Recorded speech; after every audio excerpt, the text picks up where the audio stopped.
মসজিদ যেহেতু দুনিয়ার সমস্ত ঘরগুলোর মধ্যে এটা হচ্ছে আল্লাহর ঘর, আল্লাহ সবচেয়ে দামি, আল্লাহ সবচেয়ে মর্যাদাবান, সবচেয়ে সম্মানিত, এই জন্য তার ঘরও সম্মানিত, মর্যাদাপূর্ণ।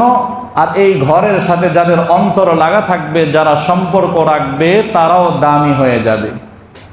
শুধু দামি না, দুনিয়া এবং আখিরাত উভয় জগতের মধ্যে তাদের ইজ্জত সম্মান বেড়ে যাবে এবং আল্লাহ রাব্বুল আলামিন তাদের জন্য অনেক পুরস্কার, মহান পুরস্কারের ব্যবস্থা রেখে দিয়েছেন, তাদের জন্য অনেক সওয়াব নেকির ব্যবস্থা রেখে দিয়েছেন।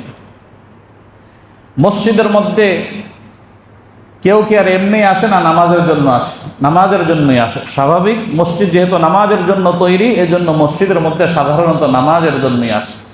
তাহলে যারা মসজিদের মধ্যে আসে, এই মসজিদের মধ্যে আসার অনেক ফজিলত আল্লাহর হাবিব সাল্লাল্লাহু আলাইহি ওয়াসাল্লাম হাদিসের মধ্যে আলোচনা করেছেন। যেমন এক হাদিসের মধ্যে আল্লাহর হাবিব সাল্লাল্লাহু আলাইহি ওয়াসাল্লাম বলেন, কেউ যদি সকাল এবং বিকাল, সকাল বিকাল মসজিদের মধ্যে গমন করে আসে, আল্লাহ রাব্বুল আলামিন ওই বান্দার জন্য যত সকাল যত বিকাল মসজিদে গমন করেছে, প্রত্যেক সকাল আর প্রত্যেক বিকালের জন্য, প্রত্যেকটা সকাল বিকালের জন্য জান্নাতের মধ্যে একটা মেহমানদারির ব্যবস্থা করে রাখেন। সুবহানাল্লাহ। একটা সকালে আসবেন তো একটা মেহমানদারির ব্যবস্থা জান্নাতের মধ্যে হয়ে যাবে। একটা বিকাল মসজিদে আসবেন তো এক বিকাল আরেকটা মেহমানদারির ব্যবস্থা হয়ে যাবে। জীবনে যত সকাল যত বিকাল মসজিদের মধ্যে আসবেন, তত সকাল বিকালের জন্য জান্নাতের মধ্যে মেহমানদারির প্রস্তুত হতে থাকবে। সুবহানাল্লাহ। তাহলে মসজিদে আসার লাভ না ক্ষতি? লাভ না? তাহলে মসজিদে আসার লাভ, তা ক্ষতি নাই। কিন্তু মসজিদে আসার সংখ্যা মানুষ বেশি না না আসার সংখ্যা বেশি? না আসার সংখ্যাই বেশি। অথচ মসজিদে আসার শুধু আসলেই লাভ। মসজিদে যদি কেউ আসে নামাজের জন্য, আরো কত ফজিলত, কত লাভ।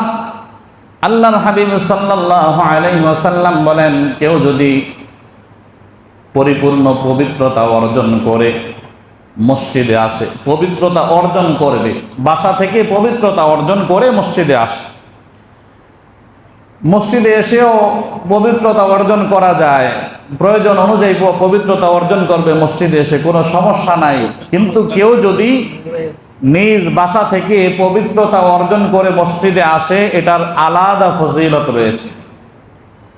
এই জন্য যাদের সম্ভব, যারা বাসা থেকে আসবেন, চেষ্টা করবেন বাসা থেকে পবিত্রতা অর্জন করে আসা, তাহলে আলাদা কিছু লাভ ফজিলত অর্জন করা যাবে। আল্লাহর হাবিব সাল্লাল্লাহু আলাইহি ওয়াসাল্লাম বলেন, কেউ যদি ঘর থেকে পবিত্রতা অর্জন করে মসজিদের মধ্যে আসে, এই ঘর থেকে যখন আসলো, প্রত্যেকটা কদমের বিনিময়ে আল্লাহ তাআলা একটা নেকি লিখে দেন, একটা গুনাহ মাফ করে দেন, জান্নাতের মধ্যে তার মর্যাদা একটা স্তর উন্নত করে দেন। সুবহানাল্লাহ। পবিত্র হয়ে মসজিদে আসলে। আরেক হাদিসের মধ্যে আসছে, কেউ যদি ঘর থেকে পবিত্র হয়ে মসজিদে আসে, তাহলে তার সবটা এমন যেমন কোন হাজি ইহরাম বেঁধে, মানে ইহরাম বাঁধা মানে হজের পরিপূর্ণভাবে প্রস্তুতি গ্রহণ হয়ে গেছে। ইহরাম বাঁধা হাজি হজের জন্য যখন বের হয়, ইহরাম বাঁধে, ওই ইহরাম বাঁধা হাজিকে আল্লাহ তাআলা যেমন সওয়াব দেন, কেউ যদি ঘর থেকে পবিত্র হয়ে মসজিদে আসে, তাহলে তাকে আল্লাহ তাআলা ইহরাম বাঁধা হাজির সমান সওয়াব দান করেন। সুবহানাল্লাহ। তাহলে মসজিদে আসলে লাভ না লস? কেউ যদি অন্ধকারের মধ্যে মসজিদে আসে, সকাল সন্ধ্যা মসজিদে আসলে এক ধরনের ফায়দা বললেন, ওযু করে পবিত্র হয়ে মসজিদে আসলে আরেক ধরনের ফায়দা।